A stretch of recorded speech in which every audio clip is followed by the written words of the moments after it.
복되신 하나님의 말씀은 누가복음 22장 1절에서 6절 말씀입니다. 유월절이 얼마 남지 않은 어느 날 제사장들과 그리고 서기관들과 또 경비대장들 이런 사람들이 예수님을 어떻게 죽일까를 의논하고 있었다라고 얘기합니다. 유월절 하면 우리가 떠오르는 것들이 있어요. 그렇죠? 자, 유월절이 어떤 날일까요? 유월절은 우리가 잘 아는 것처럼 이스라엘 백성들이 애굽에서 출애굽할 때에 유월절 행사를 처음 시작을 합니다. 유월절이 시작된 계기가 그래요. 이스라엘 백성들이 애굽에 들어가고 430년 후에 이제 하나님께서 이스라엘 백성들을 통해서 예배를 받으시겠다고 그들을 광야로 보내달라 이런 얘기를 하죠. 그랬을 때 바로가 완곡하게 부인을 합니다. 계속해서 부인하는 그 바로에게 하나님은 여러 가지 재앙을 통해서 그 마음을 설득시키려고 노력을 합니다. 그럼에도 불구하고 바로는 더 완악해져서 하나님의 말씀을 받아들이지 않죠. 그래서 하나님이 최후의 수단으로 결정한 것이 유월절입니다. 유월절 날 이제 이스라엘 백성들에게 지시하기를 이 밤이 지나기 전에 너희들이 흠없는 어린 양을 잡아서 그 피로 문설주와 인방을 바르면 이 애굽 땅에 있는 모든 장자를 칠 때에 그 문설주와 인방에 바른 그 피를 보고 넘어가겠다. 즉 그 피를 묻힌 가정은 지켜주겠다 하는 약속이 유월절이었어요. 그리고 그 밤이 지난 이후에 보니까 애굽의 장자들은 다 죽지요. 그리고 이스라엘 백성들의 장자들은 한 명도 죽지 않을 뿐 아니라 하나님께서 애굽에서 출애굽을 시키는 그 날이 유월절이에요. 이스라엘 백성에게 있어서 유월절은 자유의 날입니다. 노예에서 해방되는 기쁨의 날이죠. 억압받는 그곳에서 벗어날 수 있는 축복의 날이 유월절입니다. 또 하나님께서 이 유월절을 통해서 이스라엘 백성들을 지명하여 부르시고 뭐라고 해요? 너는 내 아들이라 하고 약속해 준 날이 유월절입니다. 그러다 보니까 유월절은 이스라엘 백성에게 있어서는 잊을 수 없는 축복의 날이죠. 구원의 날입니다. 그런데 오늘 본문에 보니까요, 유월절이라고 하는 날에 하나님은 이스라엘 백성들을 축복으로 인도하고 자유로 인도하고 억압에서 해방시키는 날인데, 오늘 본문에 보니까 이 제사장들과 서기관들은 지금 유월절에 하는 일이, 계획하는 일이 뭐죠? 예수님을 죽이려는 생각을 한다는 거죠. 하나님은 이스라엘 백성을 구원했는데 이스라엘 지도자라는 자들은 뭘 했다고요? 하나님의 아들인 예수를 죽일 것을 의논했다는 거예요. 좀 아이러니하죠? 자, 6월절에 지금 제사장은 지금 예수님을 죽일 걸 계획했어요. 그렇죠? 오늘 우리가 본문에 이제 두 분류의 사람이 등장을 하는데요. 그 두 분류의 사람들이 다 예수님에 대해서 긍정적이진 않은 것 같아요. 첫 번째 분류의 사람들은 제사장과 서기관들이에요. 오늘 본문에 보니까 이들은 지금 예수님을 죽일 국리를 찾고 있어요. 어떻게 보면 제사장들과 서기관들은 율법을 가리키는 사람들이잖아요.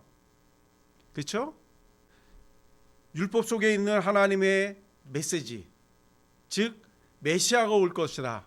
그리고 그 메시아는 너희들의 왕이다 하는 것이 율법의 주된 내용 아니겠어요? 그것을 가리키는 사람들이 제사장이고 서기관들이에요. 그런데 지금 예수님이 하나님의 아들로서 메시아로서 이곳에 왔다면 그들이 알아차려야 되지 않아요? 왜냐하면 그들은 율법을 전통한다 그러고 그 율법에 있는 모든 말씀으로 사람들을 가리키고 지키도록 이렇게 했던 사람들 아니에요? 그렇다면 지금 예수님이 오시면 그분이 하나님의 아들 메시아라는 걸 인정하고 받아들이고 그분을 높여야 되는 위치에 있는 사람들이 지금 생각하는 게 뭐예요? 하나님의 아들인 예수를 어떻게 하면 죽일까 하는 거예요.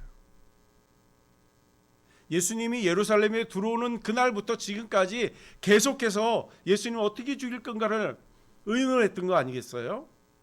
재미나는 건 뭐냐면 바리새인들과 그 서기관들, 또 사두개인, 열심당, 또 헤롯 당, 이런 사람들은 서로 어울리지 못하는 사람들 아니에요? 그럼에도 불구하고 이들이 예수님을 죽이는 일에 있어서는 한 몸이 되는 거예요. 결코 이 사람들은 어울리지 못하고 섞이지 못하는 사람들이었는데 어떻게 된 게 예수님을 죽이는 일에는 하나가 됐다는 거예요.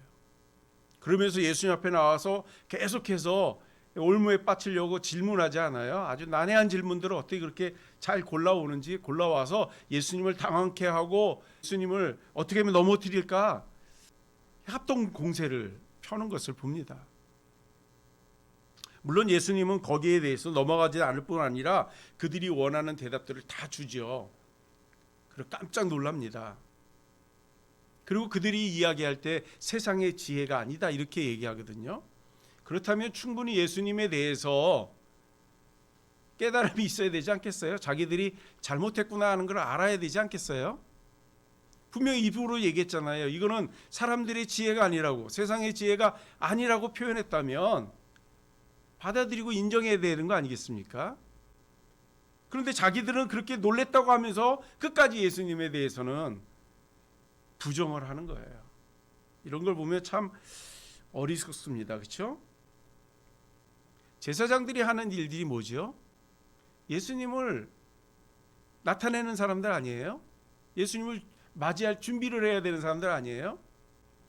그런 사람들이 오히려 예수님을 죽이는 데 앞장 서고 있다는 거예요. 그런 말이 있죠. 우리가 입으로 뭔가를 계속 이야기하면 언젠가는 행동으로 나온다고. 그렇죠? 그 예전에 또 한동안 유행했던 단어 중에 하나가 버킷리스트라 그랬나요? 버킷리스트?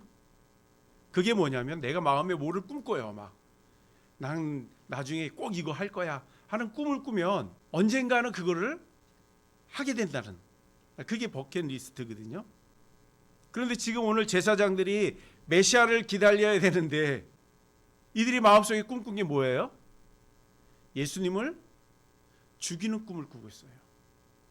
자, 마음속에 담고 있으면 어떻게 된다고요? 행동으로 나타난다고요. 그래서 그들의 뜻대로 예수님을 잡습니다. 그리고 본디오 빌라도에게 보내죠. 그랬을 때 본디오 빌라도가 예수님에 대해서 여러 가지로 실문합니다. 그랬을 때 예수님이 죄가 없다는 게 드러났어요. 그러니까 자기 혼자 감당이 안 되니까 헤롯 대왕에게 보냅니다. 자, 헤롯 대왕도 뭐라고 하냐면 예수님에 대해서 죄가 없다라는 판결을 받은 거예요. 자, 그러면 예수님을 놓아줘야 되지 않아요? 그래서 본디오 빌라도는 예수님을 놓아줄 마음이 있어서 이제 제사장들과 장로들과 여러 종교 지도자들과 있는 곳에서 이렇게 얘기합니다. 이 사람에게 죄를 찾지 못했다고요. 그랬더니 믿고 따라야 할 제사장들은 뭐라고 하냐면 아니라는 거예요. 예수님을 죽여야 된다는 거예요. 지금 본디오 빌라도는 이스라엘 백성이 아니잖아요. 그렇죠? 그럼 예수님 살려줄 이유가 사실은 없어요. 그런데도 불구하고 그에게 죄를 찾지 못하니까 놓아줘야 되는 거 아니겠어요? 그런데 종교 지도자들은 아니라고 얘기해요. 그리고 그 종교 지도자들이 오히려 뭘 하냐면 선동을 합니다. 마태복음 27장의 15절에 보면 제사장들과 장로들이 무리를 권하여 바라바를 달라 하고 예수님을 죽이라고 선동을 했다는 거예요. 예수님을 살려주세요 해야 할 사람들이 예수님을 죽여야 하는 자리로 내몰았다는 거예요.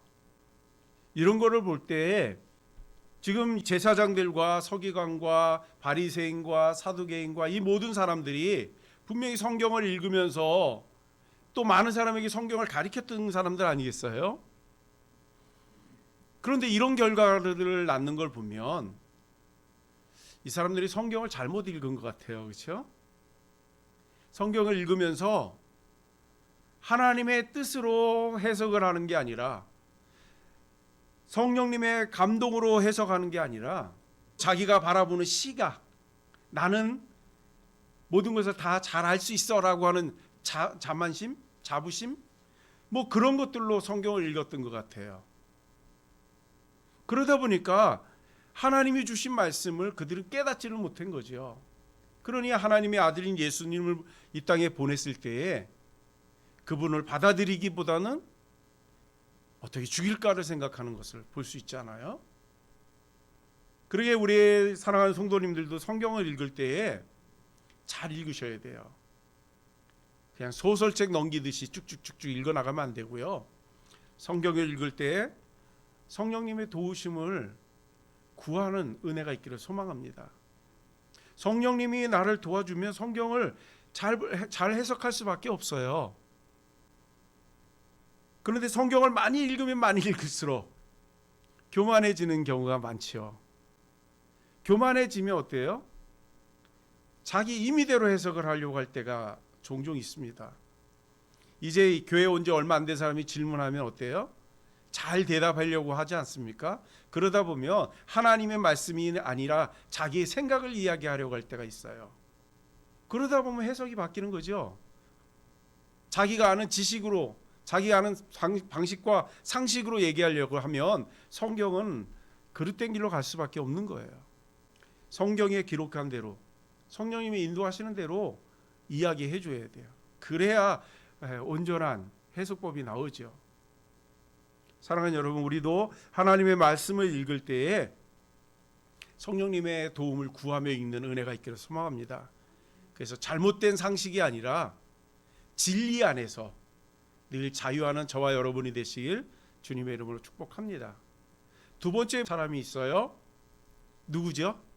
오늘 본문에 보니까 3절에 12 중에 하나인 가롯인 유다가 있었대요. 가롯 유다는 예수님의 제자 중에 한 사람이고요.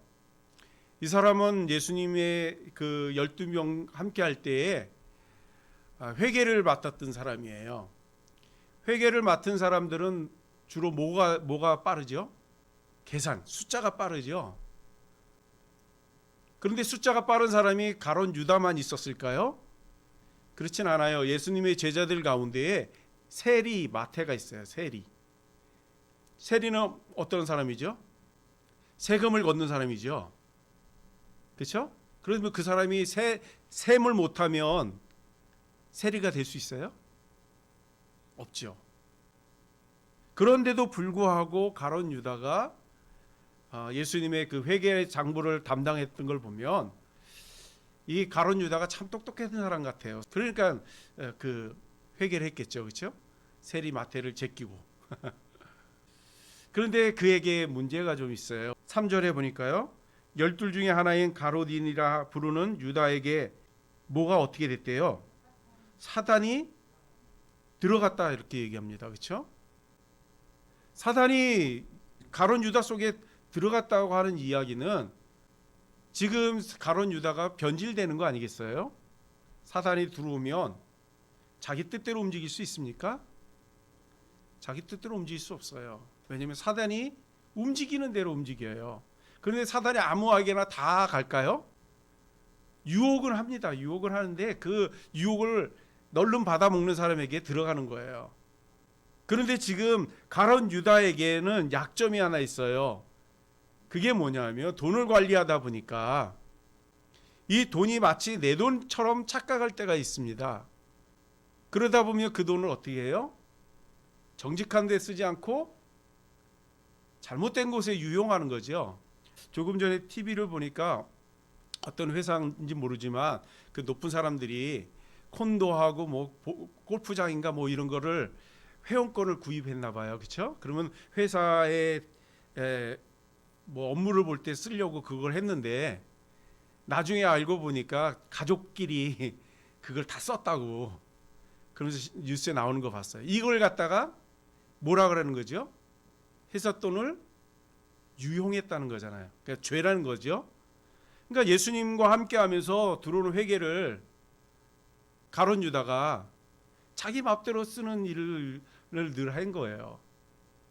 그러니까 사단이 그걸 보고 너 네 죄를 알렸다? 하는 겁니다. 그리고 가룟 유다 속에 들어왔어요. 우리가 뭔가를 잘못했는데 누군가 그걸 봤어요. 그러면 그 사람이 그러겠죠. 나 너 무슨 일 하는 거 봤다고. 그러면서 막 겁을 주고 너 내 말 안 들으면 다 이거 사람들한테 다 알 거야. 그러면 어떻게 해요? 시키는 대로 따라가는 거죠. 지금 가룟 유다가 그런 짝이 난 겁니다. 가룟 유다가 욕심이 많은 사람이에요. 마태복음 26장에 보면 예수님이 그 문둥이 시몬 집에 있을 때에 한 여자가 들어와요. 그리고 나서 예수님에게 이제 향유를 붓고 그랬던 사건이 있어요. 근데 가룟 유다가 그걸 보고 너무너무 화가 났지요. 그러면서 막 그 여인을 야단을 칩니다. 이게 얼마나 비싼 건데 그걸 갖다가 이렇게 예수님 앞에 뿌리냐고 막 야단을 친 적이 있어요. 그렇죠? 그 돈이 300데나리온 정도가 되는데 그걸 팔아서 가난한 사람을 주면 좋은데 왜 그렇게 했냐고 막 야단을 쳐요. 그렇죠? 자, 이 향유는 누굴 겁니까? 가룟 유다 겁니까? 이 여인의 것일까요? 그러면 여인이 마음대로 할 수 없나요? 내 거니까 내 마음대로 할 수 있는 거 아니겠어요? 내가 예수님의 머리에 붙든 발에 붙든 내가 팔아서 큰 이인을 챙기는 여인의 마음이에요. 그렇죠? 그런데 지금 가룟 유다가 막 야단을 치는 거예요. 그것을 팔아서 가난한 사람을 나눠주면 좋았는데 왜 그렇게 했느냐는 거예요. 이거는 월권이란 말 아시죠? 월권. 이거 월권입니다. 월권. 근데 가룟 유다가 지금 그러고 있어요. 여인의 것은 여인이 마음대로 하는 거죠. 그렇죠? 주인도 아니면서 마치 주인인 것처럼 그러잖아요. 그런데 요한복음 12장 6절에 보면 요한이 뭐라고 하냐면 가룟 유다를 향해서 저 사람은 도적이야 이렇게 얘기합니다. 도적은 남의 것을 훔칠 때 도적이라는 걸 하는 거죠. 가룟 유다 마음속에 지금 이 여인의 그 돈을 가지고 팔아서 많은 이윤을 남기고 그러면 그걸 가난한 사람을 나눠준다 그랬는데 다 나눠줄까 하는 거예요. 이 마음속에 지금 도적이 있기 때문에 그렇지 않을 거라는 거죠. 그리고 사단도 그걸 알았어요. 그러니까 그 마음속에 들어간 거죠. 아니야 다를까 지금 뭐라고 합니까? 이 여인의 그 300다리온 욕심이 났었는데 그걸 못 받으니까 어떻게 해요? 예수님을 30에 팔잖아요. 그만큼 가룟 유다는 예수님의 제자임에도 불구하고 예수님의 그 사랑을 잘 몰라요. 예수님이 이 땅에 오셔서 우리의 죄를 담당하기 위해서 오셨고 그 죄를 제일 미워한다는 것을 가룟 유다가 같이 있으면서도 몰랐다는 거죠. 조금 전에 우리가 살펴본 것처럼 하나님의 말씀을 가장 잘한다고 하는 제사장과 서기관들이 하나님의 아들 예수를 모르는 것처럼 예수님과 가장 가까이 있는 가룟 유다가 예수님과 같이 생활했음에도 불구하고 예수님을 잘 모르는 거예요. 그러니까 어떤 결과를 내요? 예수님을 팔아버리는 거잖아요. 우리가 신앙생활하는 것도 마찬가지입니다. 우리가 신앙생활할 때에 교회 오래 나온 거는 그렇게 중요하지 않아요. 내 마음속에 예수 그리스도가 존재하는지 그리고 그분이 나의 아버지라고 정말 믿음으로 고백할 수 있는지 이것이 중요합니다. 사람들 가운데는 서로 대화하면서 나 예수님 믿어. 그래 나 널 보니까 정말 예수님 잘 믿는 것 같아. 서로 주고받을 수 있어요. 그러나 예수님 앞에 갔을 때에도 그 말이 나올 수 있느냐는 거예요. 그 말이 나올 수 있다는 것은 하나님도 그를 기뻐하신다는 거죠. 그러나 우리가 면전에 대고 사람들에게 너 좋아 나 좋아 예수님 좋아해 이거 가지고는 잘 몰라요. 사람들이 예수님과 함께하는 가룟 유다를 볼 때 저 사람이 예수님 팔 거야 알았을까요? 아무도 모르죠. 그리고 가룟 유다가 얘기하잖아요. 이거를 팔아서 가난한 사람 나눠주면 더 많은 사람들 도울 수 있을 텐데 이런 얘기 들으며 사람들이 가룟 유다에 대해서 어떻게 생각합니까? 좋게 보지 않을까요? 저 사람 정말 가난한 이웃들과 사랑을 나눈 사람이라고 얼마나 아꼈으며 저런 말을까지 할 수 있어 이렇게 얘기하지 않겠습니까? 사람들 보기에는 가룟 유다가 아주 훌륭한 사람처럼 보이는 거예요. 그러나 하나님 앞에서는 그 속에 사단이 들어갔다고 이렇게 얘기합니다. 사랑하는 여러분, 우리도 우리의 믿음을 점검해 보셔야 돼요. 성경을 많이 읽는 거 참 중요해요. 그러나 제사장들과 서기관 같은 시각으로 성경을 보면 예수님을 죽이는 곳으로 몰고 갈 거예요. 또 우리가 가룟 유다처럼 예수 잘 믿는 사람처럼 행실을 그렇게 하고 하나님을 따른다고 얘기하면서 그 마음 중심에 하나님이 없다면 결정적인 순간에 예수님을 파는 곳으로 나선다는 거죠. 우리는 우리를 잘 모를 때가 있어요. 그렇기 때문에 우리가 우리 스스로를 자꾸 돌아봐야 됩니까? 내가 지금 예수님을 잘 따르고 있는지. 빌 하이벨 목사님이 쓴 책 가운데 그런 제목이 있어요. 아무도 없을 때 너는 누구냐? 아무도 없을 때. 사람들이 있을 때는 포장하기 때문에 나는 선한 사람을 포장할 수 있어요. 그러나 아무도 없이 나 혼자 있을 때, 그때도 내가 정말 사람들이 있을 때와 똑같은 행동을 하느냐는 거예요. 만일에 그렇지 않다면 그것은 가룟 유다와 같은 거죠. 겉으로는 사람들에게 나 믿음이 좋은 사람이야 라고 포장하고 혼자 있을 때는 예수님과 상관없는 삶을 사는. 사랑하는 여러분, 오늘 말씀을 통해서 우리는 어느 위치에 있는지도 좀 돌아봤으면 좋겠어요. 예수님을 나는 잘 믿어 하고 입으로만 얘기하는 저와 여러분인지, 하나님은 하나님의 말씀대로 살려고 노력하고 있는 저와 여러분인지 우리가 늘 생각해 하시는 은혜가 있기를 소망합니다. 그리고 제사장과 같이 가룟 유다와 같은 판단을 내리지 않고 하나님이 기뻐하는 판단을 하고 따라가는 그런 저와 여러분이 되시길 주님의 이름으로 축복합니다. 기도하겠습니다.